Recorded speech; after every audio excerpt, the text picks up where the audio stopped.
Magandang araw mga lot. For today's video is nandito tayo sa RL Garage. Ang pakay natin dito mga lot ay magpapag-group tayo ng ating bell at magpapalit na rin tayo ng crankcase bearing mga lot. Ito pala yung shop nila mga lot. Kompleto sila mga lot sa mga lahat ng automatic na mga motor mga lot.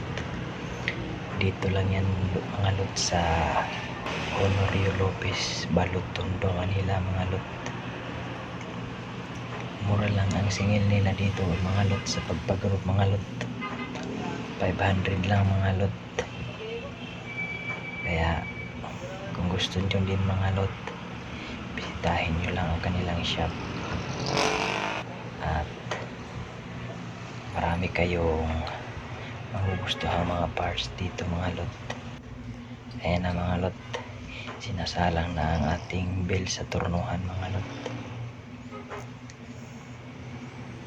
At kung bago ka pa lang sa aking channel mga lot, pa-subscribe na lang mga lot at pa-like na lang mga lot. Pang Aerox yan mga lot. Pang Aerox B1 yung ating bell mga lot, kasi Aerox B1 din ang ating motor mga lot. Ayan na, sinasalang na mga lot.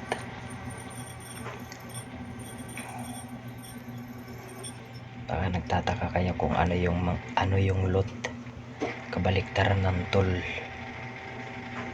kaya lot.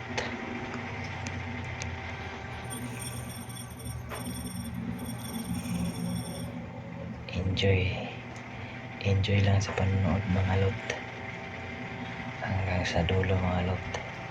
Maraming salamat sa inyo sa mga makapanood ng aking video na to mga lot. Ride safe sa inyong lahat.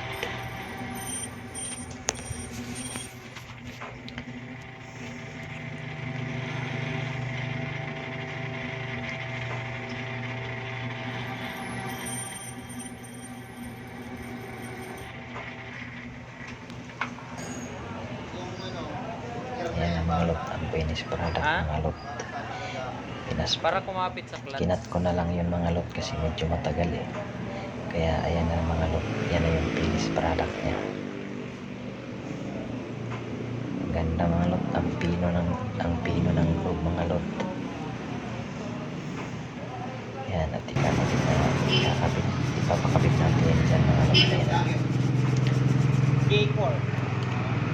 Pwede na yung ating clutch lining mga lot. Tsaka yung pagpalit ng crankcase bearing mga lot, hindi ko na na-videoan mga lot.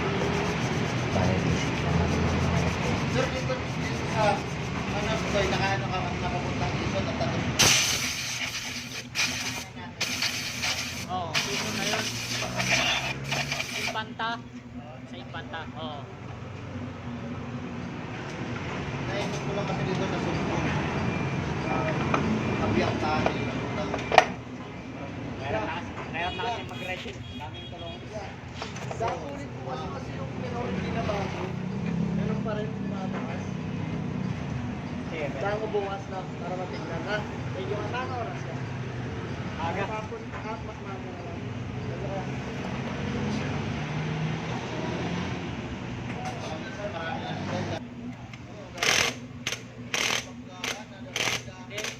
Pag Sabado at Linggo, marami doon na start mo. Hari mo yan.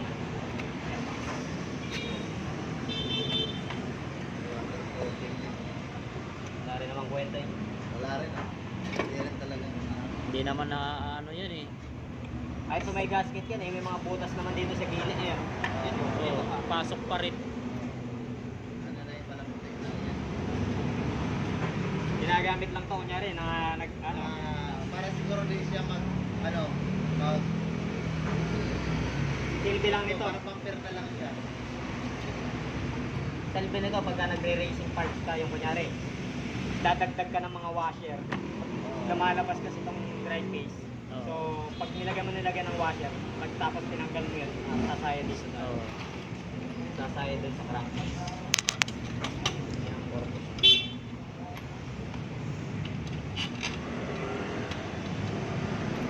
hindi mo na ginagamit yung van mo yan. Hindi mo na ginagamit yung van mo. Alam, matigas yung marabila, hindi ko na napapagawa eh. Steering.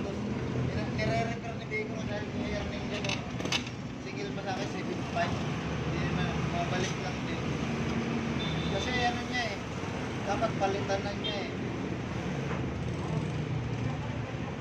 Pero ako nakakatang kumagay. Hindi mo ba naka-power steering yan? Power steering na, hiniram ni Imo pagpalit sa akin yun. Hiniram na eh.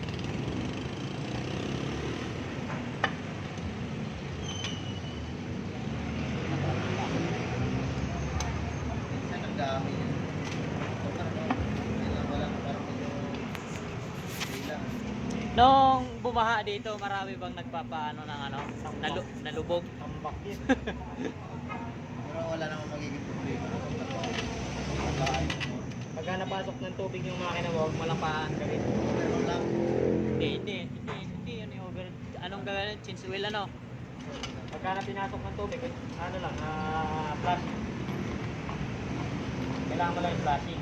Huwag mo lang paandarin ng napasok ng tubig kasi pagka pinaandar mo yun, palakto pang connector. Tapos kasi talaga malala yun.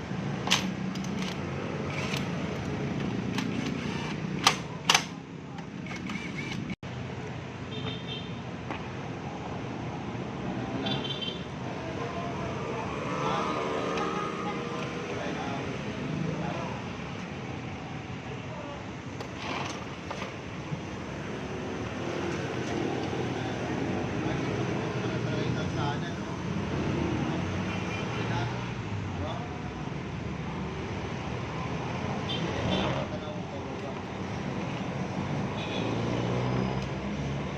Masarap magbiyahe dyan sa Parting Norte na yun.